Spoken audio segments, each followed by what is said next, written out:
Says question number 1. A lessee enters into a 10-year contract with the lessor freight carrier to transport a specified quantity of goods. Lessor uses rail wagons of a particular specification and has a large pool of similar rail wagons that can be used to fulfill the requirements of the contract. The rail wagons and engines are stored at lessor's premises when they are not being used to transport goods. Costs associated with substituting the rail wagons are minimal for lessor. Whether the lessor has substantive substitution rights and whether the arrangements contain a lease. इसमें क्या बोला है कि 10 साल का contract है लेसी और laser का ट्रांसपोर्ट करने के लिए गुड्स ट्रांसपोर्ट करने के लिए लेसर जो है वो रेल वैगन्स यूज़ करता है स्पेसिफिकेशंस वाली और large pool of similar rail wagons can be use to fulfil requirement of the बड़े बड़े वैगन्स चाहिए. अच्छा एक सेकंड लेसी जो है उसको कुछ गुड्स शिफ्ट करने हैं और लेसर जो है ट्रांसपोर्ट करता है और लेसर के पास रेल के वैगन्स हैं बड़े बड़े उस पर्टिकुलर स्पेसिफिकेशन के हिसाब से कि जो उसके गुड्स हैं लेसी के और उसके पास लार्ज पूल है वैगन्स के बहुत सारे हैं टू फुलफिल द रिक्वायरमेंट जो भी लेसी की रिक्वायरमेंट है. और जो rail wagon and engine are stored at lessor's premises. जो रेल वैगन और इंजन है पूरी रेल जो है वो लेसर अपने प्रीमाइसेस पे उसको रखता है when they are not being used to transport good जब यूज़ नहीं हो रहे हो. Cost associated with substituting the rail wagons are minimal for less. Substitute करना के मतलब एक उठा के दूसरा लगाना. Whether the lessor has substantive substitution rights and whether the arrangement contains a lease. I don't think so this is a lease. ये तो उसने होल्ड ही करके रखा हुआ उसी के जैसे ही है. In this case the rail wagons are stored at lessor's premises and it has a large pool of similar rail wagons and substitution costs to be incurred are minimal. Thus, the lessor has the practical ability to substitute the asset. If any point the same become economically beneficial to the lessor to substitute the wagons, he can do so and hence the lessor substitution rights and substantive and the arrangements does not contain a lease. Okay, so this is not a lease. Question number 2.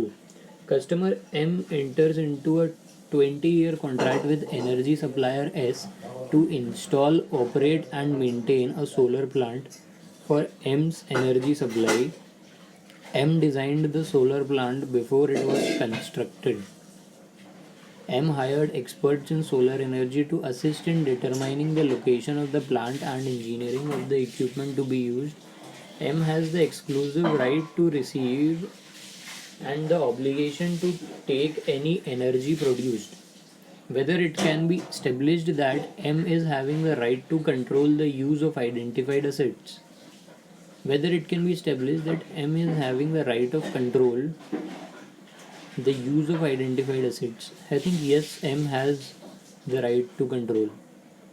Customer M है उसने 20 साल का contract किया energy supplier S के साथ कि install करेंगे, operate करेंगे और मेंटेन करेंगे एक सोलर प्लांट को for M's energy supply. M को एनर्जी सप्लाई करनी थी क्योंकि एम ने डिज़ाइन किया सोलर प्लांट को कंस्ट्रक्ट करने से पहले. एम ने हायर किए कुछ प्रोफेशनल्स ताकि लोकेशन और इंजीनियरिंग ऑफ इक्विपमेंट यूज़ करी जा सके. एम के पास एक्सक्लूसिव राइट है to receive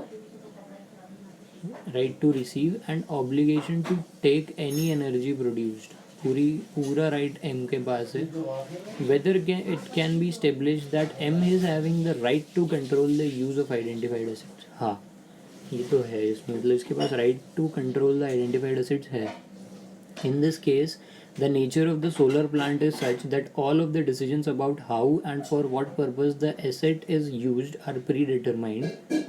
Okay, how and for what purpose the asset is used are predetermined because the type of output, that is energy, and the production location are predetermined in the agreement. Type of output, that is energy, is required and production location are predetermined in the agreement. When whether and how much energy is produced is influenced by the sunlight and the design of the solar plant. मतलब amount of energy which will be produced, it is influenced by the sunlight and the design of the solar plant, and the design is also made by M. So obviously उसी के control में है, because M designed the solar plant and thereby predetermined any decisions about how and for what purposes it is used. M is considered to have the right to direct the use. Although regular maintenance of the solar plant may increase the efficiency of the solar panels, it does not give the supplier the right to direct how and for what purpose the solar plant is used. Hence, M is having a right to control the use of asset. Hence, M is having the right to control the use of asset. Question number 3, मतलब question 2 में तो यही हो गया कि उसके पास right to control है, राइट टू यूज़ भी है, right to control the use of identified asset है उसके पास. Question number 3, a customer enters into a 10-year contract with a company, a ship owner, for the use of an identified ship. Customer decides whether and what cargo will be transported and when and to which ports the ship will sail throughout the period of use, subject to restrictions specified in the contract. These restrictions prevent the company from sailing the ship into waters at a high risk of piracy or carrying explosive materials. Pirates आके चुरा के लिए जाएं. The company operates and maintains the ship and is responsible for safe passage. Does the customer has the right to direct how and for what purpose the ship is to be used throughout the period of use, and whether the agreement contains a lease. Lease है कि नहीं.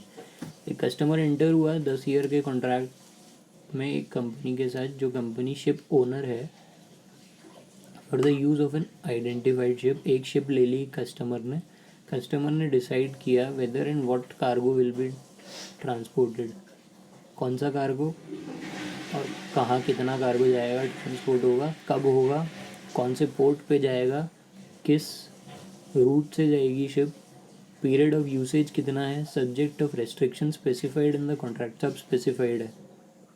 These restrictions prevent the company that is ship owner from sailing the ship into waters at a high risk of piracy or carrying explosive materials. These restrictions prevent the company means इसमें company जो है उसके ऊपर restriction है कि भाई piracy नहीं कर सकते.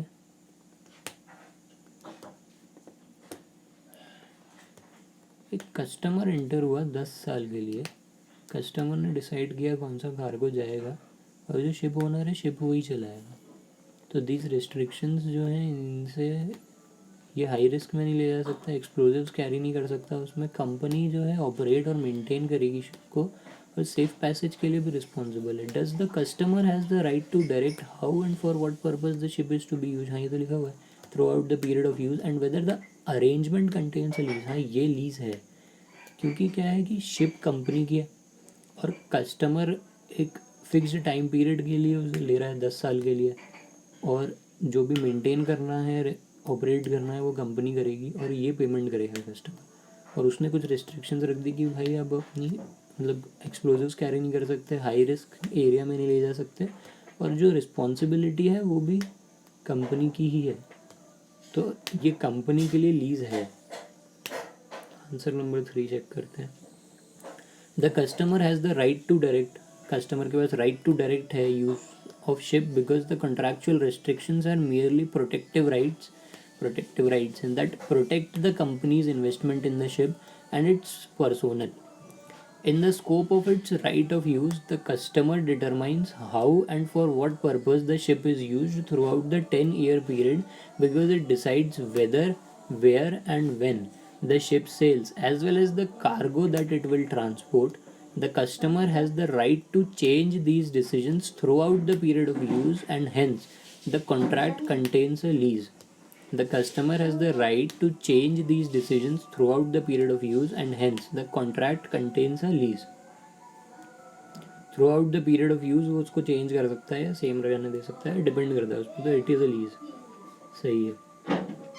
Question number 4, a lessee enters into a 10-year lease contract with a lessor to use an equipment. The contract includes maintenance services as provided by lessor. The lessor obtains its own insurance for the equipment. Annual payments are rupees 10,000. Rupees 1,000 relate to maintenance service and rupees 500 to insurance cost. A lessee enters into a 10-year contract. 10-year lease contract इसमें लिखा हुआ है. A lessee enters into a 10-year lease contract with a lessor to use an equipment. लीजिए, contract में include है maintenance services जो lessor ने provide किया है. Lessor obtains its own insurance for the equipment. Annual payments are rupees 10,000. Rupees 1,000 relate to maintenance. Question number 4. A lessee enters into a 10-year lease with a lessor to use an equipment. The contract includes maintenance service as provided by lessor. The lessor obtains its own insurance for the equipment. Annual payments are 10,000. 1,000 relate to maintenance service. 500 relates to insurance cost. वो खुद का insurance लिया और insurance cost भी अलग से है 500. The lessee is able to determine the similar maintenance services and insurance costs are offered by third parties for rupees 2,000 and rupees 500 a year. दो लोग इंश्योरेंस रिस्पेक्टिवली प्रोवाइड कर रहे हैं. The lessee is unable to find an observable standalone rental amount for a similar equipment because none is leased without related maintenance services provided by the lessor. How would the lessee allocate the consideration of the lease component? क्या हुआ इसमें कि 10,000 का lease payment था, उसमें included है 1,000 का maintenance और 500 रुपये का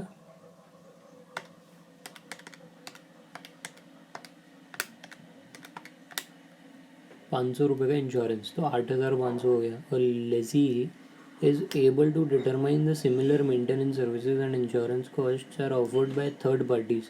अगर अलग से लेने जाता है तो मेंटेनेंस पड़ेगा 2,000 का और इंश्योरेंस पड़ेगा 500 का. ठीक है. Okay, so the lessee is unable to find an observable stand alone rental amount for a similar equipment. तो भाई अगर थर्ड पार्टी 2,000 में दे रही है और ये 1,000 में दे रहा है, क्योंकि आप इससे ये भी खरीद रहे हो, है ना. तो बेसिकली स्टैंड अलोन प्राइस किसका चाहिए, इसको लीज़ का चाहिए. लीज़ कंपोनेंट निकालना है अपने को. तो अगर बाहर से खरीदते हैं तो 10,000 में से 2,000 इंश्योरेंस जाएगा और 500 ये जाएगा. 7,500 का अपने को पड़ेगा लीज कंपोनेंट. बट अपन इससे ले रहे हैं तो ये अपने को मेंटेनेंस सर्विस कम की दे रहा है, बट एक्चुअल जो लीज कंपोनेंट है उसमें बढ़ा रहा है पैसा. तो 10,000 में अगर ये दे रहा है और 2,000 का मेंटेनेंस और 500 का ये है तो 7,500 लीज कंपोनेंट हो जाएगा. और क्या होगा, बस आंसर देखते हैं. The observable standalone price for maintenance service is rupees 2,000. There is no observable standalone price for the lease. अच्छा हाँ, वैसे इंश्योरेंस का क्या है, इंश्योरेंस का तो इक्वल ही है. 500 भी उसमें भी 500 ही लग रहा है और बाहर से भी 500 ही लग रहा है. तो बाहर से क्यों लेंगे, उसी से ले लेंगे. ठीक है. Further the insurance cost does not transfer a good or service to the lessee and therefore it is not a separate lease component. नहीं, इसमें क्या बोला इन लोगों ने कि इंश्योरेंस कॉस्ट जो है वो उसको कुछ ट्रांसफ़र नहीं कर रहे हैं. मतलब इंश्योरेंस कॉस्ट उसको ना गुड दे रही है ना सर्विस दे रही है, तो उसको अपन सेपरेट नहीं करेंगे. बट मेंटेनेंस सर्विस जो है उसका stand alone observable stand alone price दिया हुआ है 2,000 रुपये. And there is no observable stand alone price for the lease. और लीज के लिए कुछ और है नहीं, तो lessee allocates 8,000 to the lease component. Insurance को अलग नहीं किया. ठीक है, 2,000 ही लेंगे. तो 10,000 माइनस 2,000 हो जाएगा 8,000 lease component.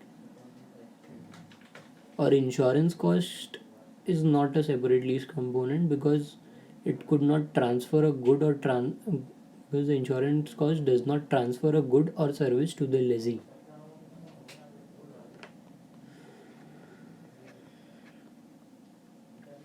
Question number 5. A lessee enters into a non-cancellable lease contract with the lessor to lease a building. Initially, the lease is for 5 years, and the lessee has the option to extend the lease by another 5 years at the same rental. To determine the lease term, the lessee considers the following factors. क्या बोला starting में? एक लेसी है जो enter हो रहा है एक नॉन कैंसिलेबल लीज कॉन्ट्रैक्ट में, non cancellable lease contract with the lessor to lease a building lease करने के लिए. Initially the lease is for 5 years. Initially जो लीज थी वो 5 साल की थी. And the lessee has the option to extend the lease by another 5 years at the same rental. और जो लेसी है उसके पास ऑप्शन है कि वो एक्सटेंड करे लीज को by another 5 years at the same rental. Lessee के पास ये ऑप्शन है. ठीक है. To determine the lease term the lessee considers the following factors. पहले 5 साल तो कर ही लेगा, उसके बाद एक्सटेंड करना कि नहीं करना वो डिपेंड करेगा. Market rental for a comparable building in the same area are expected to increase by 10% over the 10-year period covered by the lease. At inception of the lease rentals are in accordance with current market rents. Same area are expected to increase by 10% over the 10-year period covered by the lease. Market rentals for a comparable building in the same area are expected to increase by 10%. Market rentals जो हैं वो increase होंगे 10% से over the period of 10 years. At inception of the lease rentals are in accordance with current market rate. आज जब rent पे लिया था एक्चुअली में उस टाइम पे करंट मार्केट रेट्स के हिसाब से ही था. Second is the lessee intends to stay in business in the same area for at least 20 years. Lessee ये इंटेंड कर रहा है कि वो 20 साल तक इसी बिजनेस में रहेगा और इसी एरिया में रहेगा. The location of the building is ideal for relationships with suppliers and customers. Location of building भी आइडियल है. What should the lease term for lease accounting under Ind AS 116.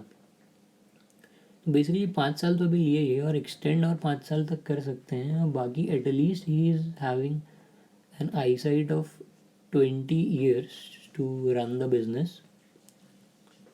तो लीज टर्म की अगर बात करें अभी तो, और एक्सपेक्टेड इंक्रीज जो है वो भी 10 साल का है, तो 10 साल ले लेंगे अगर लीज टर्म तो बेटर रहेगा.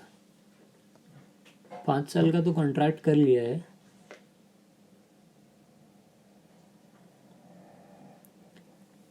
और 5 साल का एक्सटेंड करना है, तो लीज टर्म को 10 साल कर लेंगे, 20 नहीं लेंगे. आंसर देखते हैं. After considering all the stated factors the lessee concludes that it has a significant economic incentive to extend the lease. Economic incentive है. Thus, for the purpose of lease accounting under Ind AS 16, the lessee uses a lease term of 10 years. ठीक है, 10 साल का use कर लेगा, better है सबसे best. Significant economic incentive है इसमें टू एक्सटेंड द लीज. ये वर्ड इंपॉर्टेंट है इसमें, significant economic incentive. 6th question. A lessee enters into a lease of a 5-year-old machine. 5 साल पुरानी मशीन ली लीज पे. The non cancellable lease term is 15 years. 5 साल पुरानी है, 15 साल तक कैंसिल नहीं कर सकते. टोटल 20 साल हो गई मशीन की age. The lessee has the option to extend the lease after the initial 15-year period for optional period of 12 months each at market rents. मतलब लेसी के पास ऑप्शन है कि वो लीज एक्सटेंड कर सकता है आफ्टर इनिशियल 15-year पीरियड के बाद हर 12 महीने के लिए मार्केट रेंट्स पे उसको एक्सटेंड कर सकता है. To determine the lease term the lessee considers the machine is to be used in manufacturing parts for a type of a plane that the lessee expects will remain popular with customers until development and testing of an improved model are completed in approximately 15 years. The machine जो use होगी वो manufacturing machine is to be use in manufacturing parts of a type of a plane, एक plane के parts की manufacturing में use होगी machine, that the lessee expects will remain popular with customers until development. Lessee को लगता है कि ये पॉपुलर रहेगी अंटिल कोई नई टेक्नोलॉजी आ जाए या नई कोई मशीन आ जाए, and testing of an improved model are completed in approximately 15 साल। और एक कोई नया मॉडल है, इम्प्रूव्ड मॉडल भी आता है तो भी उसकी टेस्टिंग के लिए 15 साल लगते हैं। इसके पास 15 साल का टाइम है। The cost to install the machine in lessee's manufacturing facility is significant, cost भी बहुत लगेगी। The non cancellable lease term of lessee's manufacturing facility lease ends in 19 years, and the lessee has an option to renew that lease for another 12 years. है 12 years थोड़ी बोला, 12 months बोला है। Optional period of 12 months each at market rents। आगे बढ़ते हैं। Lessee does not expect to be able to use the machine in its manufacturing process for other types of planes without a significant modification। दूसरे type के planes में use करने के लिए without significant modification उसको यूज़ नहीं कर सकता। Total remaining life of the machine is 30 years. What should be the lease term for lease accounting under India's 116।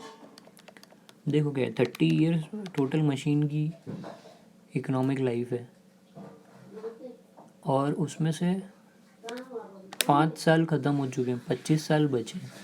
Non cancellable lease term है 15 साल की, 10 साल बचे हैं मशीन के।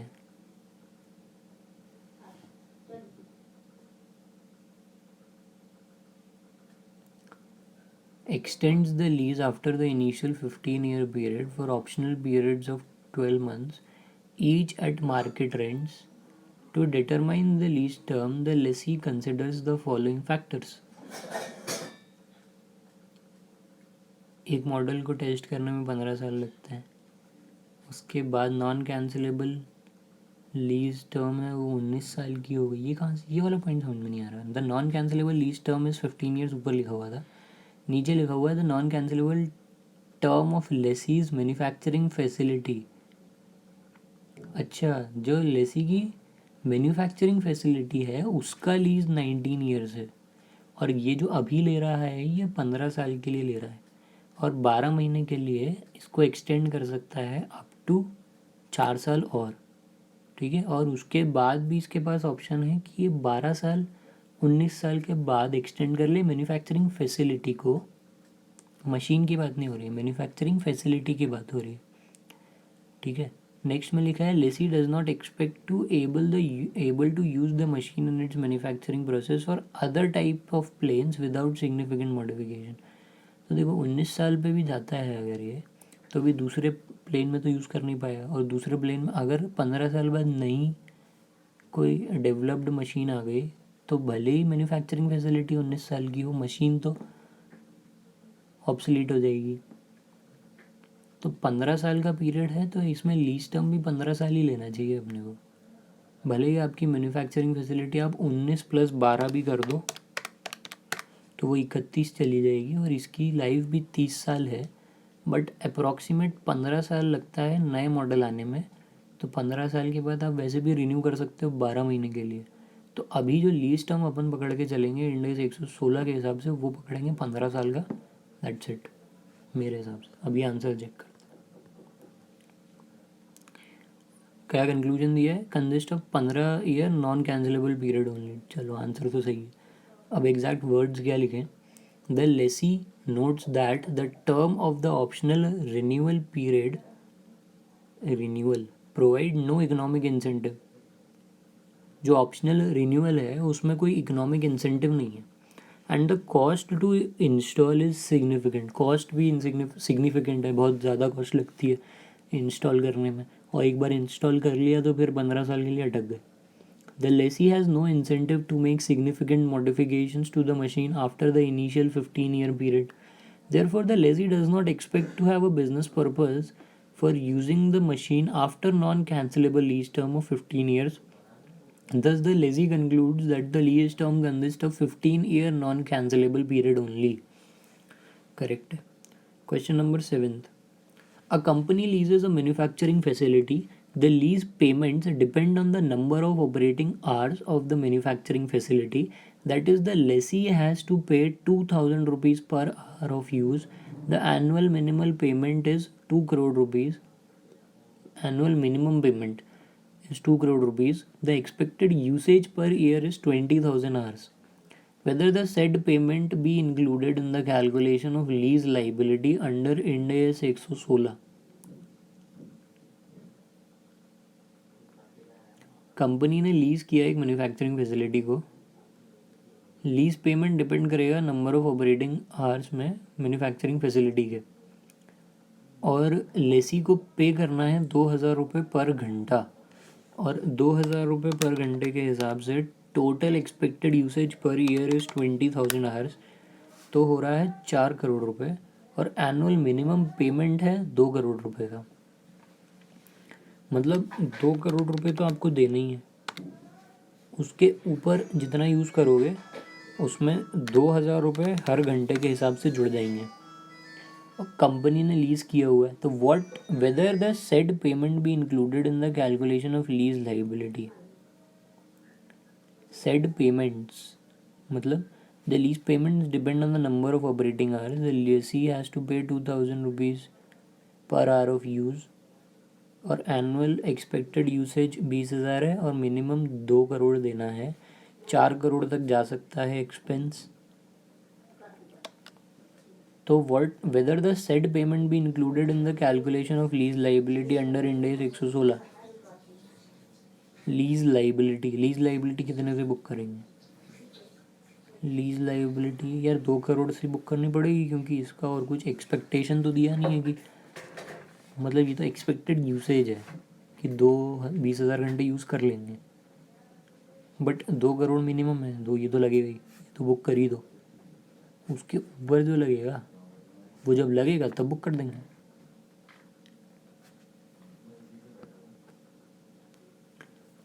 क्या लिखा है इन लोगों ने? The said lease contains in substance fixed payment of 2 crore rupees per year. ठीक है, which are included in the initial measurement of the lease liability under Ind AS 116. However, the additional 2 crore rupees that will make the expense of 4 crore rupees. However, the additional rupees 2 crore that the company expects to pay per year are variable payments that do not depend on an index or rate, and thus are not included in the initial measurement of the lease liability but are expensed when the overuse occurs. ठीक है, मतलब 20,000 घंटे में से जब 10,000 घंटे ख़त्म हो जाएंगे, उसके बाद जो एक्स्ट्रा घंटे लगेंगे वो वैसे जैसे जैसे लगते जाएंगे वैसे वैसे रिकॉर्ड करते जाएंगे.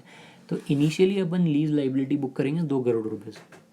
ठीक है, करेक्ट था ये भी. इसको बोलेंगे इन सब्सटेंस फिक्स्ड पेमेंट. एक ये इंपॉर्टेंट वर्ड हो गया इसमें, और दूसरा इंपॉर्टेंट वर्ड है वेरिएबल पेमेंट्स और इंडेक्स और rate that do not depend on an index और रेट एंड दस are not included in the initial measurement of the lease liability but are expensed when the overuse occurs. ठीक है. Lessee accounting. Entity ABC lessee enters into a 3-year lease of equipment. Entity ABC agrees to make the following annual payments at the end of each year. And पे पे करेंगे. ठीक है, beginning पे पे नहीं कर रहे हैं. पहला है 20,000, सेकेंड इंस्टॉलमेंट 30,000, थर्ड इंस्टॉलमेंट 50,000 तीसरे साल में. For simplicity purposes there are no other elements to the lease payment like purchase options, lease incentives from the lessor or initial direct cost. assumed a discount rate of 12%, which is entity ABC's incremental borrowing rate.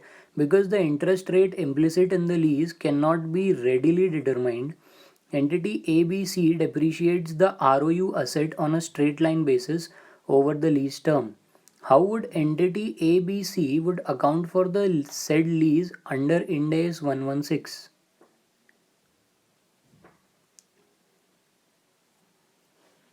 तो इसमें सीधा सीधा answer ये होगा कि discounting factor 12% का है. तो सबसे पहले तो 20,000 को, 30,000 को और 50,000 को 12% से डिस्काउंट कर दो। तो 20,000 को एक साल के लिए डिस्काउंट किया अगर 1.12 से, तो आएगा 17,857। इसको मेमोरी में डाल दो। उसके बाद 1.12 से 30,000 को 2 बार के लिए, तो 23,915.81 आ रहा है। 1.12 डिवाइड 50,000, 1 2 3, टोटल आएगा 77,362। तो ये 77,362 360 कर लो। 77,360 से लीज लाइबिलिटी और ROU एसेट बुक करेंगे, तो एंट्री होगी ROU asset account debit to lease liability 77,360। ठीक है। और क्या बोला है, for simplicity purposes there are no other elements to the lease payment like purchase options, lease incentives from the lessor or the initial direct cost. Assumed a discount rate of 12%, which is entity ABC's incremental borrowing rate, because the interest rate implicit in the lease cannot be readily determined.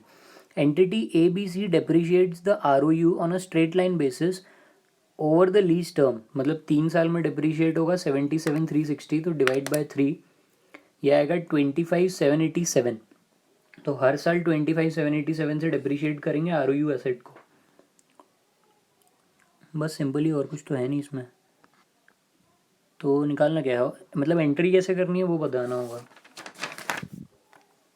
Commencement date पे entry होगी, ये देखो 77,360 आ रहा है, 364 आ रहा है, मतलब 362 आ रहा था। ठीक है। और इसके बाद लीज लाइबिलिटी का एक अकाउंट बनाया, ईयर 1 ईयर 2 ईयर 3। इसमें दिखाया कि सबसे पहले स्टार्टिंग में था 77,364, इंटरेस्ट एक्सपेंस है 77,364 का 12%, यह है 9,284, और फर्स्ट पेमेंट किया 20,000 का, तो 9,284 का इंटरेस्ट और माइनस 20,000, बचा हुआ 10,716 इज प्रिंसिपल में से लेस हो जाएगा ओपनिंग बैलेंस में से। क्लोजिंग बचेगा 66,648, नेक्स्ट ईयर जाएगा 66,648, फिर 66,648 का 12% निकालेंगे 7,998, 30,000 माइनस कर देंगे, 44,646 बचेगा, फिर 44,646 पे फिर 12% लगाएंगे, वो आएगा 5,354, माइनस कर देंगे 50,000, ज़ीरो हो गया, ख़त्म। ROU एसेट भी ख़त्म, लीज लाइबिलिटी भी ख़त्म। उसमें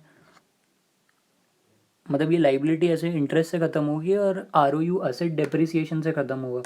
77,364 डिवाइड बाय 3, इट्स 25,788, हर साल डिप्रिशिएट कर देंगे, क्लोजिंग बैलेंस बचेगा, ज़ीरो हो जाएगा। तो फर्स्ट एंट्री यही हुई, ROU asset account debit to lease liability 77,364। Next entry अपन करेंगे, recorded in the first year, interest expense to lease liability 9,284 @ 12% effective interest method. ठीक है।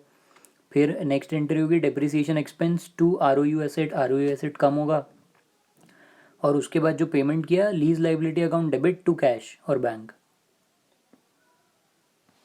और ये जो इंटरेस्ट वाली थी ना, इसको और इसको नेट ऑफ भी कर सकते हैं, 9,284 और लीज लाइबिलिटी, तो एक ही एंट्री हो जाती है। 9,284 interest expense debit, lease liability debit 10,000, कितना आ रहा था वो 20,000 माइनस 9,284, 10,716 लीज लाइबिलिटी डेबिट और टू कैश पेमेंट 20,000 रुपये। तो ये अपना पेमेंट रिकॉर्ड हो जाता है फर्स्ट इंस्टॉलमेंट का। उसके बाद the summary of the said lease contract accounting assumes no changes due to reassessment. Reassessment से कुछ नया कुछ चेंज नहीं होगा। ये बैलेंस शीट अगर बनाते हैं तो इसमें कैसे रिकग्नाइज करते, तो सबसे पहले तो इनिशियली इनने ये अच्छा कॉलम बना दिया, इनिशियली लिख दिया कि इनिशियली इतना था 77,364 का। अब उसको ईयर 1 ईयर 2 ईयर 3 में अपन जहाँ जहाँ भी एलोकेट करना है, जैसे भी दिखाना है वो दिखाएंगे। कैश लीज पेमेंट में 20,000 30,000 50,000 first year second year third year. फिर लीज एक्सपेंसेस में क्या क्या रिकॉग्नाइज होगा, इंटरेस्ट एक्सपेंस, दूसरा डेप्रिसिएशन एक्सपेंस, बस दो ही एक्सपेंस हैं इसमें और कुछ नहीं है। अब फ्रंट फी और वो अलग से कुछ जो भी चार्जेस लगते हैं वो सब नहीं है। इंटरेस्ट एक्सपेंस बुक होगा 9,284 का, 7,998 5,354 का। डिप्रिसिएशन एक्सपेंस सेम रहेगा तीनों साल में, क्योंकि वो बोला था स्ट्रेट लाइन मेथड से डिप्रिशिएट करना है। वो बैलेंस शीट में शो करेंगे ROU एसेट और लीज लाइबिलिटी। अब लीज लाइबिलिटी में ना दो कंपोनेंट होंगे, लीज लाइबिलिटी में एक करंट होगा एक नॉन करंट होगा क्योंकि 3 साल का है। तो ये जो पहला 66,648 है इसमें से 44,652 जो नेक्स्ट ईयर पे अपन ने वो दिखाया है, मतलब ये 66,462 है, 4,646 है, ये करंट लाइबिलिटी में आएगा सेकेंड ईयर में, और फर्स्ट ईयर में ये नॉन करंट में रहेगा, और यहाँ पे नीचे जो रहेगा वो डिफरेंस रहेगा 2202 का करंट में, क्योंकि this is the amount of lease liability which has been return of. बस खत्म। फिर next question is illustration 31, company EFG enters into a property lease with entity H. The initial term of lease is 10 years with a 5-year renewal option. The economic life of the property is 40 years. And the fair value of the leased property is rupees 50 lakhs. The company EFG has an option to purchase the property at the end of lease term for 30 lakh rupees. The first annual payment is rupees 5 lakh with an increase of 3% every year thereafter. The implicit rate of interest is 9.04%. Discount rate ये ले लेंगे. Entity H gives company EFG an incentive of rupees 2 lakhs payable at the beginning of year 2, which is to be used for normal tenant improvement. Company EFG is reasonably certain to exercise that purchase option. How would EFG measure the right of use asset and lease liability over the lease term? एक बार और पढ़ते हैं. Subsequent measurement using cost model. Company EFG enters into a property lease with entity H. The initial term of lease is 10 साल है, with a 5-year renewal option. 5 साल के बाद renew करवा सकते हैं. The economic life of the property is, नहीं 5 साल के बाद नहीं, 10 साल के बाद 5 साल के लिए रिन्यू करवा सकते हैं, मतलब टोटल 15 साल. Economic life of the property is 40 years and the face value of the leased property is 50 lakh rupees. Company EFG has an option to purchase the property at the end of the lease term for 30 lakh rupees. The first annual payment is rupees 5 lakh with an increase. First payment जो है economic life 40 years की थी, fair value 50 lakhs की है property की. Company के पास option है कि लीज ख़त्म होने पे 30 लाख पे ख़रीद ले. फर्स्ट एनुअल पेमेंट जो है वो 5 लाख रुपए का दिया. उसके बाद हर साल 3% से इंक्रीज़ होगा, मतलब नेक्स्ट ईयर 5,15,000, फिर नेक्स्ट ईयर 5,30,450, ऐसी 3% हर साल ऐड होता जाएगा. और इम्प्लिसिट रेट ऑफ इंटरेस्ट है 9.04%. Entity H gives company EFG N incentive of rupees 2 lakh payable eight the beginning of the year 2. मतलब कि 5 लाख था, 5 लाख से बड़ा 3% से, और इसमें 2 लाख रुपए माइनस हो गया, मतलब 3,15,000 का प्रिंसिपल रहा उस टाइम पे, क्योंकि 2 लाख का डिस्काउंट मिल गया. Which is to be use for normal tenant improvement. Company EFG is reasonably certain to exercise that purchase option. How would EFG measure the right of use asset and lease liability over the lease term. इसमें भी वही है, जो भी 9.04 से discount करेंगे, year 2 पे amount change हो जाएगा, उसके बाद जो रहेगा वो सेम रहेगा, मतलब 5 लाख प्लस 3% प्लस 3%, मतलब थर्ड ईयर में 5,30,450 ही आएगा, उसमें कुछ चेंज नहीं होगा यहाँ पे. हाँ, ये ईयर 3 में लिखा हुआ है 5,30,450 ये रहा. और ईयर 2 में 5,15,000 हो रहा था, माइनस 2 लाख किया तो 3,15,000 हो गया. Correct answer. As per Ind AS 116, company EFG would first calculate the lease liability as the present value of the annual lease payment less the lease incentive paid in year 2 plus the exercise price of the purchase option using the implicit rate in the lease of approximately 9.04%. ठीक है, तो present value of lease payment less lease incentive ये आएगी ऐसे 37,39,000 आ रहा है.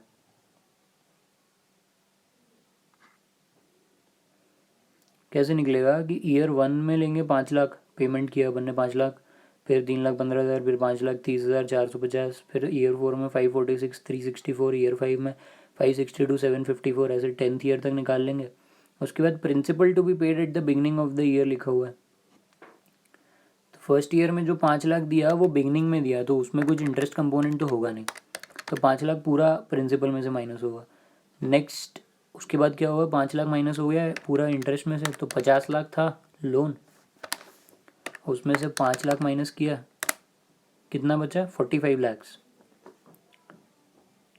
अब 45 लैक्स पे 9.04% से इंटरेस्ट लगेगा, 4,06,800 रुपये। 4,06,800 ऐड हो जाएगा 45 लैक्स में, तो आएगा 49,06,800। उसके बाद नेक्स्ट ईयर क्या हुआ, 3,15,000 का इंस्टॉलमेंट था,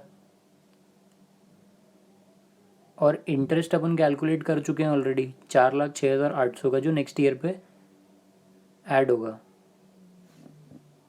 मतलब नेक्स्ट ईयर चार्ज होगा, गालेंगे ना इंस्टॉलमेंट से कि भाई ये 4,06,800 इंटरेस्ट का है, ये दे दो। तो 4,06,800 माइनस 5,15,000,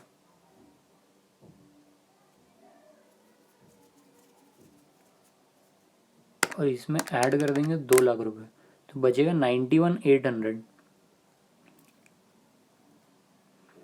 तो 91,800 से हमारा प्रिंसिपल बढ़ जाएगा,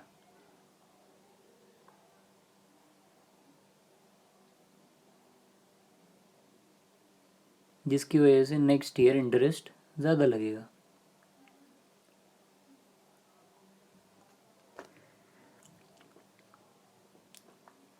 मतलब ये गजब है कि मतलब आपको इंसेंटिव मिला, और इंसेंटिव मिलने की वजह से क्या हुआ कि आपका जो प्रिंसिपल पेड था वो नेगेटिव चला गया, और इंटरेस्ट तो पे हो गया, मतलब आपका लोन कम हुआ बट आपका नेक्स्ट ईयर का इंटरेस्ट बढ़ गया। अगर एक्चुअली में ऐसा देखा जाए कि अगर वहाँ पे 4,06,800 है और थर्ड ईयर में वो 4,04,671 है, तो सेकेंड ईयर में 4,05,000 के आसपास होना चाहिए था इंटरेस्ट को, बट कितना हो गया 4,15,000, क्योंकि वो नेगेटिव में चला गया वहाँ पे, क्योंकि आपने इंटरेस्ट दिया 4,06,800 और आपने पेमेंट कितना किया 3,15,000 का।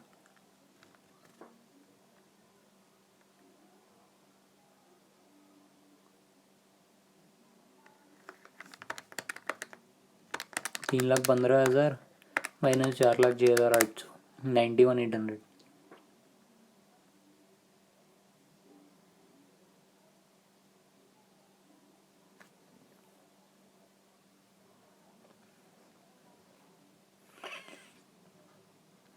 ठीक है, तो ऐसे हर उसका हर ईयर का इंटरेस्ट निकल गया।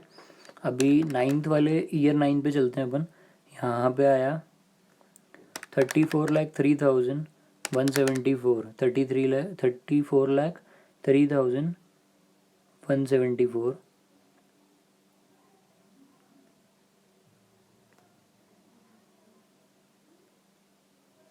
इस पे इंटरेस्ट निकला 9.04% का।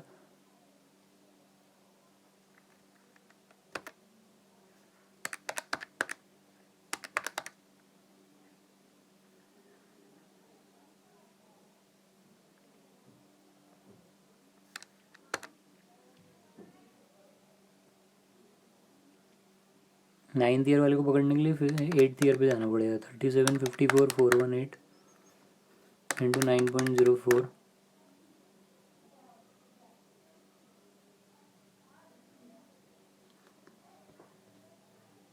37,39,648 से जो डिस्काउंटिंग फैक्टर 904 से आया यहाँ पे, इसको यहाँ तक ऐड करना है। 652,388 जो ईयर 10 का अमाउंट है, यहाँ तक डिस्काउंट करेंगे इसको 9.04 से, और फिर इसको ऐड कर देंगे, हमारा आ जाएगा 37,39,652। और present value of purchase option eight the end of lease term, present value eight the end of lease term, present value option, ये देखो ये डिस्काउंट किया था 9 थी, ये ईयर 10 मतलब ईयर 10 का बिगनिंग है ये, 37 आ गया। और present value of option is 30 lakhs, last में पे करेंगे तो लास्ट का है 0.42, तो 30 lakhs इंटू 0.42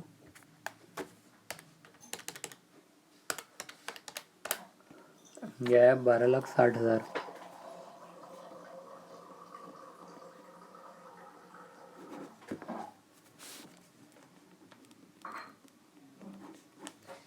ठीक है, तो इन्होंने टोटल एसेट दिखा दिया है यहाँ पे कि present value of option eight the end of lease की 30 लाख पे कर दोगे अगर आप, तो आपकी हो जाएगी एसेट। तो टोटल होगी, टोटल लीज लाइबिलिटी होगी 50 की। तो लीज लाइबिलिटी को टोटल को बुक कर देंगे 50 lakh to lease right of use asset debit to right to lease liability. Since the purchase option is reasonably certain to be exercised, AFG would amortize the right of use asset over the economic life of the underlying asset. Annual amortization expense would be 1,25,000। 50 lakh की asset थी, divide by 40, it's 1,25,000 to be amortized every year. Interest expense on the lease liability would be calculated as shown in the following table. This table includes the calculation. Although the lease was for 10 years, the asset had an economic life of 40 years. When company EFG exercises its purchase option at the end of 10-year lease, it would have fully extinguished its lease liability but continue depreciating the asset over the remaining useful life. ठीक है। Illustration 32. Remeasurement of a lease with variable lease payments. Entity W entered into a contract for lease of retail store with entity J on January 1, 2001. The initial term of the lease is 5 years with a renewal option of further 3 years. The annual payments for initial term and renewal term is 5 साल चलेगी, फिर renew करेंगे 3 साल के लिए, कर सकते हैं। एनुअल पेमेंट इनिशियल टर्म का 5 साल का जो है उसका 1 लाख रुपए 5 साल तक, और रिन्यूअल टर्म का 1,10,000 5 साल के बाद। The annual lease payment will increase based on the annual increase in the CPI eight the end of the preceding year. For example, the payment due on 1/1/2002 will be based on the CPI available at 31/12/2001. Entity W's incremental borrowing rate at the lease inception date and as at 1/4/2004 is 5% and 6%. Lease inception date पे 5% था और 1 January 2004 को 6% हो गया। And the CPI at lease commencement date and as at 1 January 2004 is 120 and 125 respectively. ये वो है शायद कॉस्ट इन्फ्लेशन इंडेक्स जो होता है ना, जैसे CPI वही है। At the lease commencement date, entity W did not have a significant economic incentive to exercise the renewal option. जब commencement हुआ था लीज का, तब significant economic incentive नहीं था renewal option को exercise करने का। In the first quarter of 2004, entity W installed unique lease improvements into the retail store with an estimated 5-year economic life. मतलब 4th ईयर में इंस्टॉल किया 5 साल के लिए, तो बेसिकली 6 साल के लिए हो गया वो। और उनके पास 5 साल के बाद 3 साल और बचे थे, मतलब 4 साल बचे थे अगर लीज रिन्यू करते, और 6 साल उसके लिए था नई एसेट के लिए। W installed unique lease limit into for a 5-year economic life. अच्छा, इसकी 5 ईयर और उसमें 4 बचे थे, 6 नहीं है। Entity W determined that it would only recover the cost of the improvements if it exercises the renewal option, creating a significant economic incentive to extend. Is entity W required to remeasure the lease in the first quarter of 2004? Answer. Since entity W is now reasonably certain that it will exercise its renewal option, it is required to remeasure the lease in the first quarter of 2004. The following table summarizes information pertinent to the lease remeasurement. Remeasured lease term 5 years, 2 years remaining in the initial term plus 3 years in the renewal period. Entity W's incremental borrowing rate on the remeasurement date 6%. CPI available on the remeasurement date is 125. Right of use asset immediately before the remeasurement is 181. ये तो निकालना पड़ेगा ना भाई। क्या scene हुआ, सबसे पहले 1 लाख रुपए था, 5 साल तक यही चलेगा।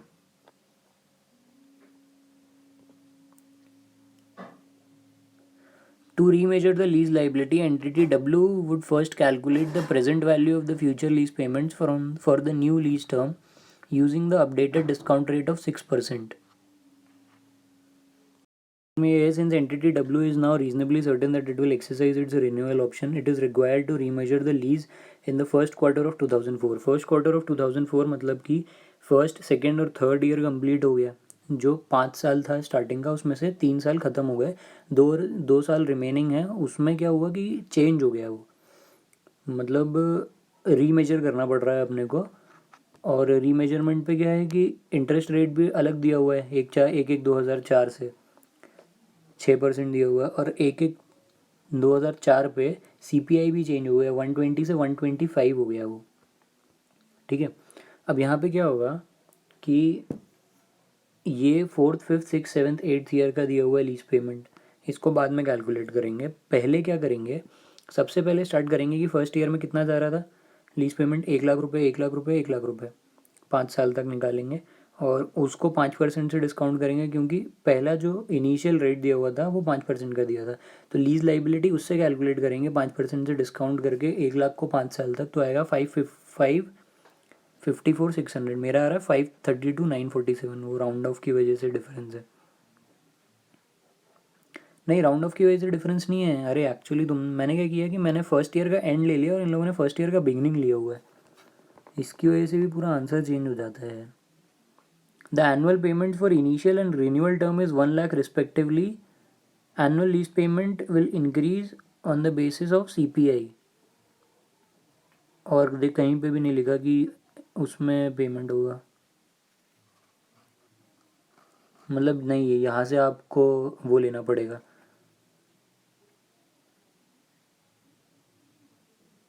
अजम्पशन लेना पड़ेगा, क्योंकि एक 2004 को फिर चेंज करना है वहाँ पे जाके। तो आपका जो पहला पेमेंट होगा ना वो फर्स्ट डे पे ही जाएगा, eight the end of the year नहीं निकालेंगे।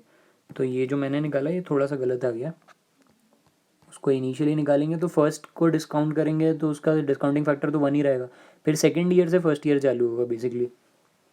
तो फिर टोटल लीज लाइबिलिटी आएगा कमेंसमेंट डेट पे 554,600, और उसी से ROU एसेट भी बुक करेंगे और डिप्रिसिएशन चार्ज करेंगे और लीज लाइबिलिटी भी बुक करेंगे।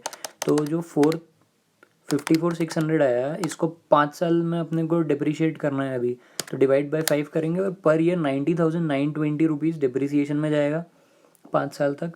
और इंटरेस्ट चार्ज होगा 5% से, 554,600 पे 5% इंटरेस्ट निकलेगा, उसमें ऐड करेंगे अपन 554,600 में, और माइनस करेंगे जो पेमेंट है, कैश पेमेंट 1,00,000 रुपये का कर रहे हैं, तो बचेगा नेक्स्ट टाइम 377,330।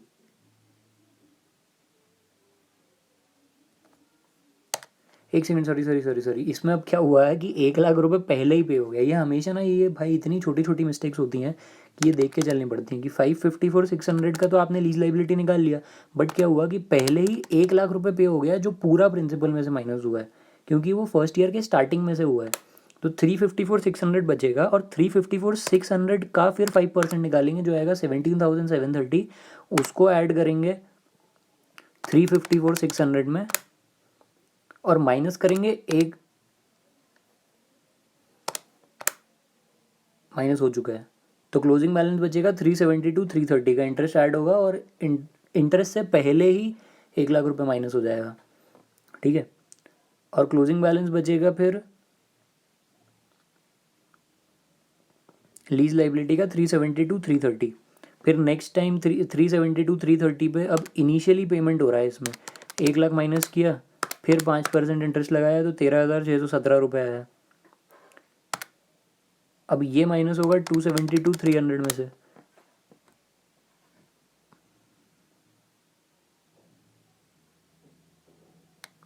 थ्री 330 में से 1,00,000 रुपये माइनस हुआ, 272,330 आया, प्लस कर दिया 5%, तो 285,947 आएगा। ठीक है, उसके बाद फिर 285,947 में से 1,00,000 रुपये फिर गया, और इसमें प्लस कर देंगे 5%, तो आएगा 195 244। ये अपना थर्ड ईयर के एंड पे हो गया और फोर्थ ईयर के बिगनिंग पे। अब क्या हुआ, फोर्थ ईयर के बिगनिंग पे चेंज हो गई, दोनों की वैल्यूज चेंज हो गई और वो जो अजम्पशंस थे वो भी चेंज हो गए। तो अब क्या होगा कि जो 1,10,000 था और 1,00,000 था, मतलब अभी फोर्थ ईयर में भी 1,00,000 का इंस्टॉलमेंट रहेगा, फिफ्थ ईयर में भी 1,00,000 का इंस्टॉलमेंट रहेगा, बट सिक्स्थ ईयर से क्या होगा, इसमें अपने को रीमेजर करना पड़ेगा क्योंकि हमने कुछ एक एसेट जो है यहाँ पे लिखा हुआ था उसको डेवलप किया है जिसका इकोनॉमिक लाइफ 5 साल है, तो उसके लिए 3 साल और बढ़ाना पड़ेगा और थर्ड ईयर के एंड में किया है उसको। तो ऑब्वियसली थर्ड ईयर का एंड मतलब फोर्थ फिफ्थ 2 साल और 3 साल और आगे की, तो 5 साल होगा उसकी इकोनॉमिक लाइफ, वो खत्म हो जाएगी और अपना लीज टर्म भी खत्म हो जाएगा। तो बेसिकली लीज टर्म पड़ेगा 8 साल का, 5 साल का नहीं। ठीक है, अब क्या हुआ यहाँ पे कि जो 1,00,000 था उसका CPI दिया हुआ था 120, बट एक एक एक 2004 को CPI चेंज हो गया 125 हो गया। तो जैसे वो कैपिटल गेन में निकालते हैं कॉस्ट इन्फ्लेशन इंडेक्स, वैसे ही 1,00,000 का जो वैल्यू है उसको चेंज करेंगे इंटू 125 डिवाइड बाई 120, तो वो आएगा 1,04,167। और फिफ्थ ईयर का भी 1,04,167। उसके बाद सिक्स्थ ईयर में क्या हुआ, 1,10,000 हो गया इंटू 125 डिवाइड बाई 120, ये हो गया 1,14,583। सेवन्थ ईयर का भी रिवाइज होगा 1,14,583, एट्थ ईयर का भी रिवाइज होगा 1,14,583। अब ये 5 इंस्टॉलमेंट अलग अलग आ गई, fourth fifth sixth seventh eighth year की। अब रेट भी चेंज हो गया है यहाँ पे, तो जो डिस्काउंटिंग फैक्टर है वो 6% का है। तो जो 1,04,167 आया, 1,04,167 फिफ्थ ईयर का आया, 1,14,583 सिक्स्थ ईयर का आया, इन सब को 6% से डिस्काउंट करेंगे, फिर नया अपना ROU एसेट और लीज लाइबिलिटी आएगा। तो ये आ गया 1,04,167, जैसे 1,00,000 इंटू 125 डिवाइड बाई 120 किया तो 1,04,167 आया, और 1,10,000 इंटू 125 डिवाइड बाई 120 किया तो 1,14,583 आया, और इसको डिस्काउंट किया 6% से, तो प्रेजेंट वैल्यू। अब इसमें भी क्या होगा, इसमें भी सेम चीज़ रहेगी कि डिस्काउंटिंग जो होगी वो ईयर के स्टार्टिंग से हो रही है ना। इसमें जो भी पेमेंट है वो ईयर बिगिनिंग पे है, तो फोर्थ ईयर फर्स्ट ईयर हो जाएगा अपना, फिफ्थ ईयर सेकेंड ईयर हो जाएगा, सिक्स्थ ईयर थर्ड ईयर का बिगनिंग हो जाएगा, बिगनिंग ही है इसमें सब कुछ है ना। तो फर्स्ट ईयर में जो पेमेंट जाएगा वो 1,04,167 ही जाएगा। फिर नेक्स्ट वाला जो है वो 1,04,167 इंटू 0.943, इन सबको कर देंगे प्रेजेंट वैल्यू पे, तो प्रेजेंट वैल्यू आ जाएगा 491,376 का। और पहले अपना पहले अपना लीज लाइबिलिटी कितना था जब तीसरे ईयर पे ख़त्म किया था अपन ने, तब था 195,244, और अभी जो रिवाइज कैलकुलेट किया वो आ रहा है 491,377, तो इसका डिफरेंस है 195,244 का। 296,132 से अपन ROU असेट भी बढ़ा देंगे और लाइबिलिटी भी बढ़ा देंगे, तो एंट्री हो जाएगी 296,132 ROU asset debit to lease liability 296,132, ये आ गया। और इन दोनों को ऐड करने के बाद जो अपना रिवाइज्ड लीज लाइबिलिटी होगा वो होगा 491,376 का, और ROU असेट में जो बढ़ाया है 296,132 प्लस ROU असेट का क्लोजिंग था 181,840, तो इसका क्लोजिंग आ जाएगा 477,972, ये अपना ROU असेट का वैल्यू हो जाएगा। ठीक है, अब next illustration 33, modification that is a separate lease. Lessee enters into a 10-year lease for 2,000 square meters of office space at the beginning of year 6. 10 साल के लीज में एंटर हुआ, 2,000 स्क्वायर मीटर का ऑफिस स्पेस लिया at the beginning of year 6।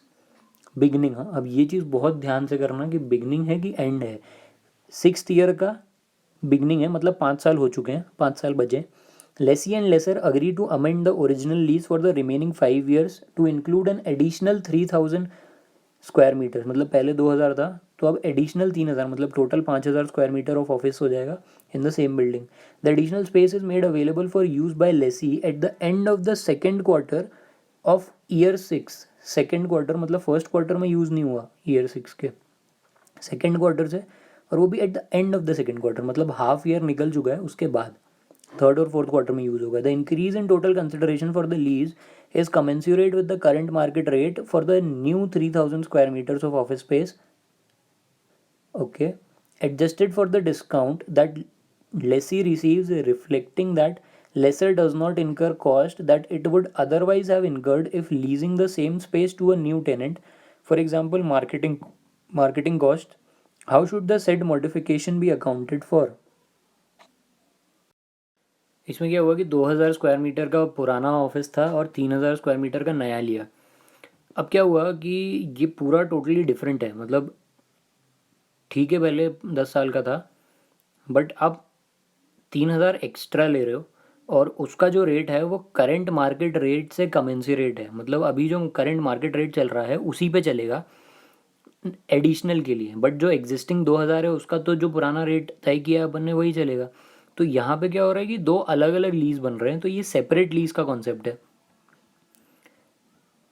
Answer, lessee accounts for the modification as a separate lease, separate from the original 10-year lease, because the modification grant lessee as an additional right to use an underlying asset, and the increase in consideration for the lease is commensurate with the standalone price of the additional right of use adjusted to reflect the circumstances of the contract। ये वाली line बहुत important है। And the increase in consideration for the lease, जो increase हुआ ना consideration lease का, उसका जो इंक्रीज्ड प्राइस है that is commensurate with the stand alone price of the additional right of use adjusted to reflect the circumstances of the contract.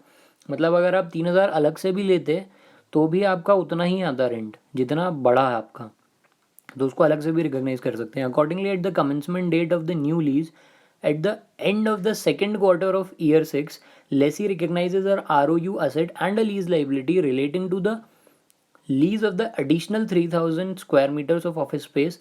Lessee does not make any adjustment to the accounting for the original lease of 2000 square meters of office space as a result of this modification। कुछ भी modify करने की जरूरत नहीं है, नया lease book करो, नया ROU एसेट बुक करो, बात खत्म। Next question, question number 34, illustration 34, modification that can increase the scope of the lease by extending the contractual lease term. Lessee enters into a 10-year lease for 5000 square meters of office space. The annual lease payment are 1 lakh rupees payable at the end of each year। वही पुराना question का आगे इसमें कुछ change किया होगा। The interest rate implicit in the lease can not be readily determined, ठीक है। Lessee's incremental borrowing rate at the commencement date is 6% per annum. At the beginning of year 7, lessee and lessor agreed to amend the original lease, amend कर रहे हैं, by extending the contractual lease term by 4 years। 7 साल पे 4 साल बढ़ा रहे हैं, basically 10 साल वाली को 14 साल कर रहे हैं 7th ईयर पे।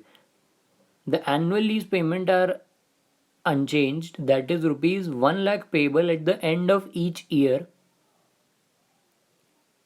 from year 7 to year 14। Lessee's incremental borrowing rate at the beginning of year 7 is 7% per annum। How should the said modification? So the answer to illustration 34 is, सबसे पहले तो क्या करेंगे कि 1 लाख रुपए का रेंट था, 1 लाख रुपए का पर ईयर रेंट दे रहे हैं अपन 5000 स्क्वायर फीट का, और eight the beginning of 7th year अपना जो रेट ऑफ इंटरेस्ट था वो चेंज हो गया, 6% से 7% हो गया, ठीक है। तो सबसे पहले 1 लाख को अगर अपन हर साल खींचेंगे 6% से, पहले अपना टर्म था 10 साल का, तो 1 lakh divide by 1.06 equal to M plus equal to M plus equal to M plus equal to M plus, ऐसे करके 10 साल का निकालेंगे, ठीक है। तो हमारा आएगा वैल्यू 7,36,009। इससे अपन ROU एसेट और लीज लाइबिलिटी बुक करेंगे। यहाँ पे भी आया, इनका 7,35,900 आ रहा है, मेरा 736,009 आ रहा है। तो इससे ROU एसेट और लीज लाइबिलिटी बुक कर दी, एंट्री हो जाएगी ROU asset account debit to lease liability. After that up to 6 years depreciation book करेंगे। 7,36,009 को 7,36,009 अभी कितने साल का है अपने पास, अपन सिर्फ 6% वाले पे ही देख रहे हैं, हमको ये नहीं पता कि 6 साल बाद चेंज हो जाएगा। सो 736,009 10 साल तक चलेगा, तो डेप्रिशिएट करेंगे 10 से, तो हर साल डेप्रिसिएशन लगेगा 73,601 का।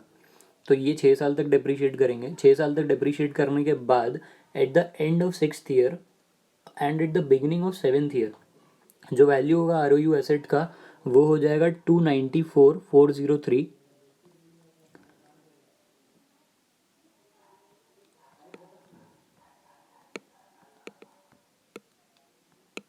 294,403 अपना एसेट का वैल्यू हो जाएगा। और लीज लाइबिलिटी में क्या होगा कि 736,009 से स्टार्ट किया था, तो हर साल 6% का इंटरेस्ट जुड़ेगा और 1 लाख रुपए माइनस होगा, क्योंकि वो अपना ईएमआई था, मतलब पेमेंट कर रहे थे 1 लाख रुपए का। तो फर्स्ट ईयर में आएगा 680,170, फिर उसमें 6% ऐड करेंगे, फिर 1 लाख माइनस करेंगे, फिर आएगा 6,20,980। ऐसे करते करते 6th ईयर के एंड तक लेके जाएंगे, तो वैल्यू आएगा 346,511। कितना आएगा? 346,511। ये जैसे ये वाला टेबल बना हुआ है। ओपनिंग लीज 7,35,900, ऐड किया इंटरेस्ट 6% से, लेस किया लीज पेमेंट 1 लाख रुपए का, तो आया 680,054। ये करते करते 6th ईयर के एंड पे ले गए, तो 6th ईयर के एंड पे वैल्यू आ रहा है 346,355। मेरा आ रहा है 346,511, वो थोड़ा सा राउंड ऑफ का डिफरेंस है बस। ठीक है, अब क्या करेंगे कि 6th ईयर के एंड पे, मतलब 7th ईयर के स्टार्टिंग से हमारा रेट ऑफ इंटरेस्ट चेंज हो गया, 7% हो गया। तो 1 लाख जो था हमारा, 1 लाख रुपए, अब वो 6% से डिस्काउंट नहीं होगा, अब वो होगा 7% से डिस्काउंट। तो 1 lakh divide bye 1 lakh divide bye 1.07, ये 7th ईयर से स्टार्ट हुआ है, मतलब बेसिकली 6 साल चल चुके हैं, उसके बाद जो 7वां साल है वहाँ से ऐड करेंगे। तो पहला, इसको फर्स्ट ईयर नहीं मानेंगे, मतलब ऐड करेंगे इक्वल टू 1 2 3 4 5 6, 6 बार हो गया। नेक्स्ट जो निकलेगा इससे ऐड करेंगे 1 2 3 4 5 6 7 8 9 10। एक सेकंड, गलती हो गई। 1 लाख 1.07, 1 2 3 4 5 6। ठीक है, अब 8 बार ऐड करना है, क्योंकि 14 साल हो गया है, 4 साल बचे थे इधर के, 4 साल उधर के। तो 1 2 3 4 5 6 7 8।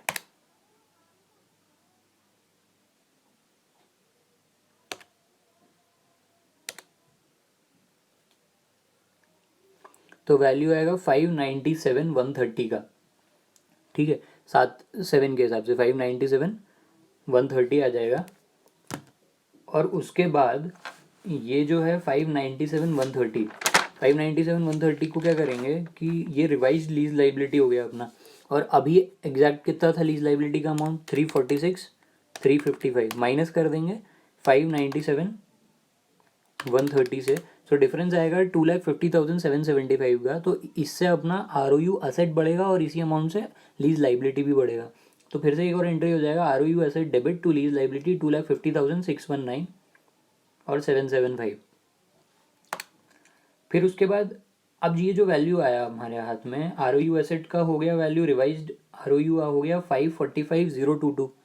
और इसको अब 8 साल में डिप्रिशिएट करेंगे, तो हर साल 68,128 का डिप्रिसिएशन लगेगा। और रिवाइज लीज लाइबिलिटी हो गया 597,130 का। और इसमें अब हर साल 7% से इंटरेस्ट ऐड होगा और 1 लाख रुपए माइनस होगा। तो ऐसे करके 14 साल में पूरा ज़ीरो हो जाएगा लीज लाइबिलिटी। तो हर साल अब 3 एंट्री करनी पड़ेंगी। एक एंट्री होगी depreciation account debit to R O U, दूसरी एंट्री होगी interest expense to lease liability, तीसरी एंट्री होगी लीज लाइबिलिटी टू कैश। ऐसे करके पूरा लीज लाइबिलिटी और आर ओ यू एसेट खत्म हो जाएगा। ठीक है, अब next question, illustration 35, modification that decreases the scope of the lease. Lessee enters into a 10-year lease for 5,000 square meters of office space. The annual lease payments are 50,000 rupees payable at the end of each year. The interest rate implicit in the lease cannot be readily determined. अभी interest rate implicit बताया नहीं है, 50,000 रुपये हर साल पे करना है। 10 साल का लीज है, 5,000 स्क्वायर मीटर ऑफिस स्पेस लिया हुआ है। ठीक है, lessee's incremental borrowing rate at the commencement date, lessee का इंक्रीमेंटल रेट दिया हुआ है, that is 6% per annum at the beginning of 6th year, मतलब 5 साल ही हुए हैं ना, ये चीज़ अच्छे से ध्यान रखना। At the beginning of 6th year बोला है, at the beginning of 7th year बोला। लास्ट क्वेश्चन में at the beginning of 7th year था, इसलिए 6 साल हो गए थे, इसमें बोला है at the beginning of 6th year, मतलब 5 साल जा चुके हैं। अब उसके बाद कुछ नया चेंज हो रहा है. Lessee and lessor agree to amend the original lease to reduce the space. Reduce कर रहे हैं मतलब बेच रहे हैं, सेल हो रहा है. 2500 square meters of the original space starting from the end of the first quarter, starting from the end of the first quarter of year 6. मतलब एक क्वार्टर निकल गया, 3 महीना निकल गया सिक्स ईयर का. The annual fixed lease payment from year 6 to year 10 are 30,000 rupees.